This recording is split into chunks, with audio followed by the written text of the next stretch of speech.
Hey guys, welcome to another episode of our She-Hulk review. This week we're going to be reviewing week 7, which I like to call She-Hulk's personal retreat, because that's what we got this week. Uh, my first impressions, again, I'm still having fun watching this show. I know a lot of people are hating on this show and saying it's destroying Marvel and it's just like the worst show on TV, but people lighten up. Just enjoy the show. It's fun to watch. It's funny.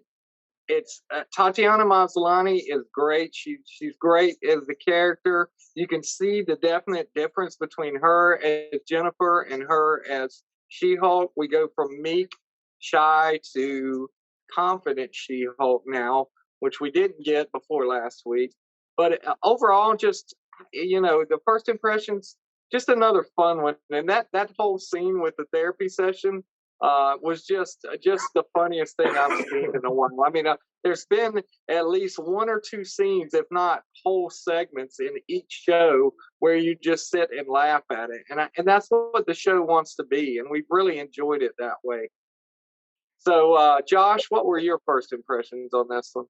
I loved it. I thought it was a great episode. I love they brought Tim Roth back as Abomination. I love the deep cut characters, all those C and D list villains that were popping up. I just thought that was great because those are characters you never thought you would see in the Marvel Cinematic Universe. I mean, Man Bull is a Daredevil villain. You got El Aguila, right? He's a mutant, so he's our second mutant in the MCU. We got Porcupine. Porcupine's just a ridiculous character, but it worked. And I'm trying to pronounce the name. Is it Sarkon? The vampire? The guy who's Sarasan. Sarasan?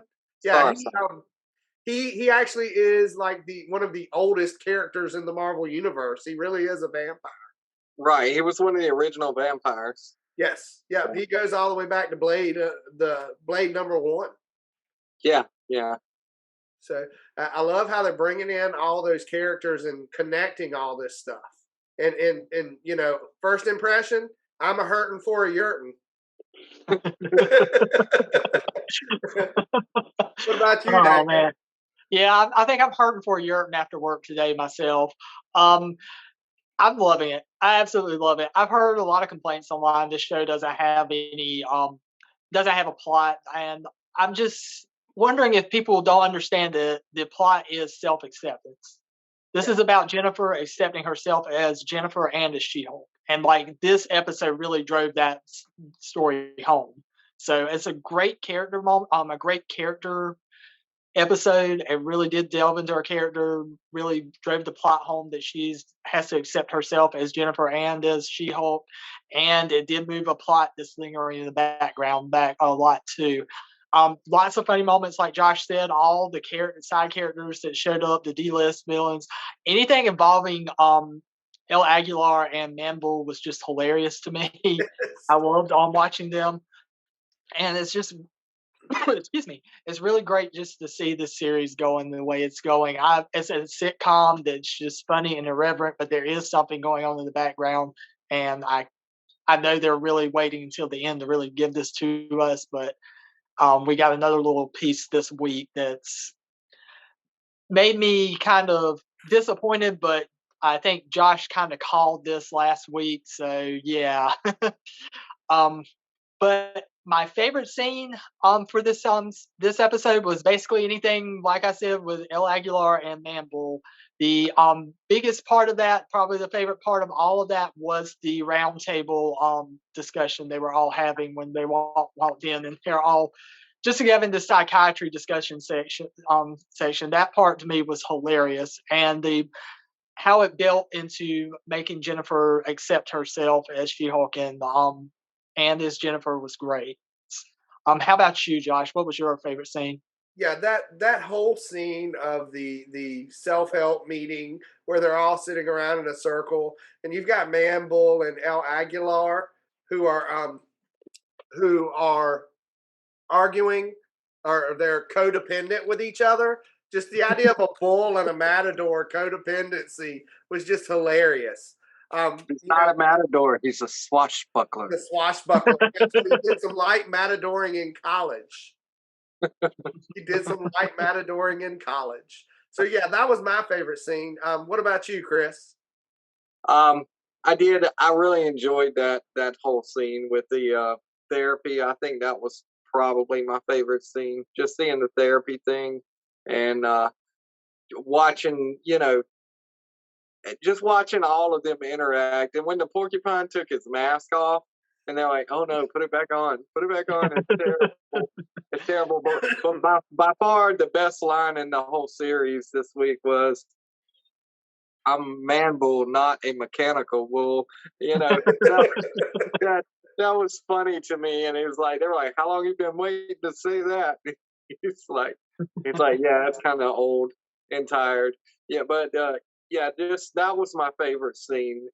Just that whole therapy thing. I mean, it kept me in rolling, laughing because it was really good, and it also was very much a part of the show that helped move it on to the next thing that we're going to be dealing with when we get there. Overall, this episode, I would not call this one my favorite by any means. I still think maybe the wedding was my favorite. Just for some reason, I don't know why. I just kind of like that one, but it was still a fun episode to watch again, and I'm kind of sad because we've only got two more episodes left, and that'll be it. I'm almost 100% sure that we're not done with She-Hulk in the Marvel Cinematic Universe by any means. It's just going to be really interesting to see where she pops up next. How about you, Josh? What was your overall impressions on this one? Overall, a great episode. I think I'm holding my favorite because I think the last two episodes are going to be a two-parter to conclude the series. But overall, a great episode. Couple of Easter eggs. When her car gets picked up, it's Slot Towing, and the driver of the tow truck is Dan, for Dan Slott, who wrote She-Hulk. And then I've got another one there. Overall, I think I've changed my decision of who I think Hulk King is. I heard a rumor this week that they didn't allow it to be announced at D23, but they have a new actor playing Thunderbolt Ross. That Harrison Ford might be playing Thunderbolt Ross, and he would be the Red Hulk. Yes, I have heard that this week, which is pretty interesting to think about. But man, how old is Harrison Ford? Yeah, Yeah, he's older than he was older than the actor that was playing him that passed away, unfortunately. Right, but John Hurt. With CGI, there's a lot of things you can do. So exactly. So, Josh, also another interesting thing about Dan Slott, he is actually the creator of the character Mallory Book. Nice. He was the first to introduce Mallory Book to the comics. That's cool. So, Daniel, what was your overall impression? Overall, I'm loving it. It's a great series. It's a sitcom. It's every week you just get something new and fresh and different. There is a story in the background, but you feel like you don't have to be so entrenched in, oh my God, where's going to be next? But at the same time, yes, there is something going on in the background, and I was very disappointed to learn that Josh was probably part of the Hulk Kings, is part of the Hulk Kings deal, which, I mean, it was kind of telegraphed for us, but at the same time, you kind of wanted it to be because, and I think it's a testament to this show because it shows how much you really do care about Jennifer's character, that you want to see her find someone that loves her as Jennifer. It really makes you really want to see that, but because this is a superhero show, you can't do that, unfortunately.